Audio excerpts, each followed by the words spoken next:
বহু এই অমরাবতী ফুল ফসাই বিধাতার অপূর্ব সৃষ্টি আর সেইভাবে এই কারণে দগ্ধ হয়ে ওই মাতৃপুত্র হয়ে এই সর্বপুরাভর বলে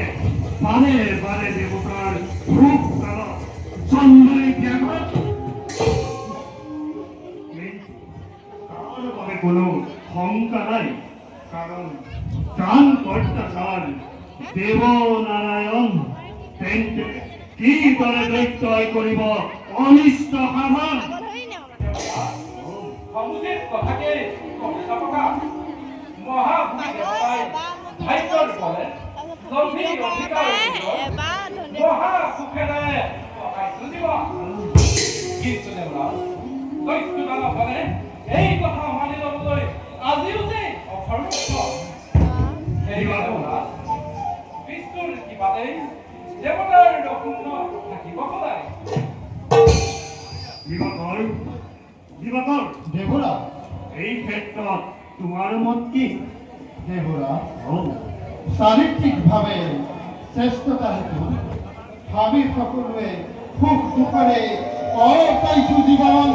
ভগৱন্তৰ কৃপা হিংসা কথা পৰিহাৰি কৰি সদা মিত্ৰ স্থাপন কৰিব লাগে সেই দৈত্য দানৱৰ দিবাকৰ চিৰভদ্ৰ দৈত্য দানৱৰ ওপৰত তোমাৰ অৰ্থাৎ দৰদ উপজিল কিয় আলোচনা দিবাকৰ চিৰভদ্ৰ সেই দৈত্য দানৱৰ লগত মিত্ৰতা স্থাপন কৰি ভীৰুতাৰ পৰিচয় নিৰ্মূল কৰাতে অহংকাৰ মাত্ৰ এই অহংকাৰেৰ পৰিণাম হব এই অতি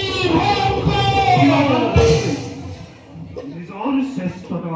প্ৰকাশ কৰাটো জানো অহংকাৰৰ প্ৰদৰ্শন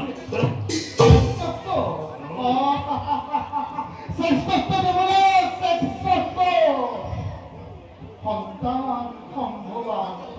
দৈত্য ৰাধিকায়াধুৰ সৰণি কাৰ্য কোন সতে আছিল শ্ৰেষ্ঠত্বৰ পৰিচয়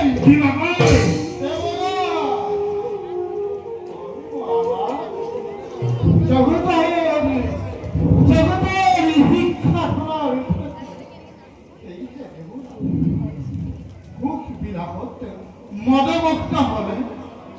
বিচলিত হওঁ যদি আপন কামত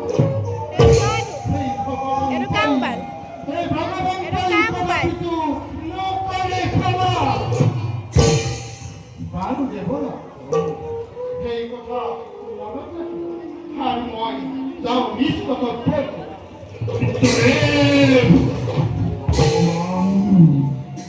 অপমান মনত ৰাখিব পুত্ৰে যাৰ প্ৰথম লম্ভাঙ্গনে পুনঃ সুন্দৰে আজিৰ পৰা তোমাৰ তীক্ষ্ণ দৃষ্টি ৰাখিবা আৰু লোভিলা সঞ্চৰ দুৰ্বলতাৰ সন্মুখে ঘোৰ প্ৰতিশোধৰ কাহিনী কৰিম সূচনা চিন্তা নকৰিব দেৱৰা আপোনাৰ আদেশ পালন কৰি এই জীৱনৰ প্ৰাণ থাকিব তোমাৰ বাক্য বলা আমি নিশ্চিত